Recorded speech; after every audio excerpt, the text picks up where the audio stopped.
Jammu highway. Anantnag के तमाम मैदानी और बालाई इलाकों में दिन भर ताजा बर्फबारी और बारिशों का सिलसिला जारी रहा, जिसकी वजह से जम्मू श्रीनगर कौमी शाहराह पर ट्रैफिक की आमदरफ्त मुतासर रही। इस मौसम में भी वादी में सयाहों की तादाद में इजाफा देखने को मिल रहा है। पहलगाम, गुलमर्ग और दीगर मकामात पर भी सयाह सर्द मौसम और बर्फबारी का मजा लूटते नजर आए। दूसरी जानब सयाहत से जुड़े अफराद का कहना है कि गुज़श्ता बरस की तरह रवां साल भी उन्हें रिकॉर्ड तोड़ सयाहों की आमद से रोजगार को मजीद फरोग मिलेगा।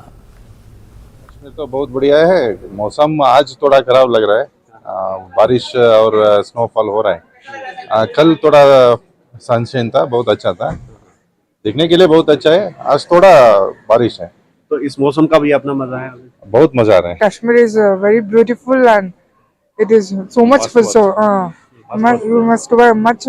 बहुत अच्छा लग रहा है यहाँ पे आके। मेरा तो फर्स्ट टाइम था, तो पहलगाम में अभी बहुत ज्यादा स्नो हो रहा था, तो बहुत अच्छा लग रहा है। अजी कश्मीर पहली बार आ रहे हैं, 2 दिन पहले ही आए थे, अभी और 3 दिन कश्मीर में ही हैं। तो क्या क्या यहाँ पे आपने देखा, किस तरह से ब्यूटी यहाँ की एंजॉय कर रहे हैं, स्नोफॉल, रेनफॉल? जी हाँ, अभी जैसे हमने सोनमर्ग में स्नोफॉल एंजॉय किया बहुत ज्यादा -10 में, वहाँ का जो सोनमर्ग में उसका स्टे था वो हमने एंजॉय किया। वहाँ पे बर्फबारी एंजॉय की, बहुत ही अच्छा एंजॉय किया। इसी बर्फ की वजह से कश्मीर सबसे अच्छी जगह है। हिंदुस्तान में सबसे स्टेट नंबर 1 है कश्मीर।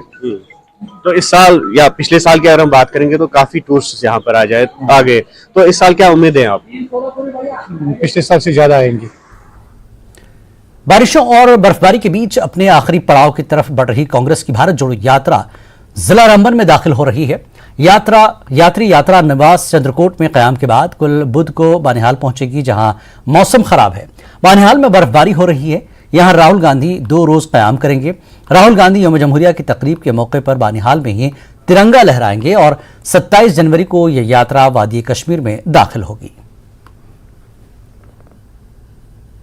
जोड़ो यात्रा के सिलसिले में बानिहाल का ये लांबर इलाका, यहाँ पर जो पार्किंग यार्ड है ट्रकों के लिए, ये कल के इवेंट का वेन्यू है। यहाँ पर राहुल गांधी जो यात्रा लेकर चल रहे हैं पिछले करीबन 4.5 महीने से, वो कल यहाँ पर उनके पहुंचने की उम्मीद है और कल स्टे उनका यहीं होगा और 26 जनवरी को वो यहीं तिरंगे की सलामी लेंगे, झंडा लहराएंगे यहाँ पर। तो फिलहाल यहाँ पर बर्फबारी हो रही है। जो टेंट लेकर आए हैं वो अभी यहाँ पर मौजूद हैं, लेकिन अभी तक ये बर्फबारी की वजह से काम को शुरू नहीं कर पाए हैं। इन्होंने जो थोड़ा सा इधर कुछ ये जो टेंट्स खड़े किए थे, एल्युमिनियम के रॉड्स लगे हुए टेंट्स, लेकिन बर्फ के वजन की वजह से इनका खड़े रहना मुश्किल दिखाई दे रहा है। कल मौसम का क्या सूरत रहेगा दिन के औकात में, वो कल आने वाला वक्त ही बताएगा। लेकिन फिलहाल जो बर्फबारी हो रही है और जो रामबन सेक्टर में बारिशें हो रही हैं, उसका किसी न किसी तरीके से इस यात्रा पर असर पड़ेगा। मैं मोहम्मद तस्कीन, न्यूज़ 18 के लिए बानिहाल से। कश्मीर में नौजवान आबादी का एक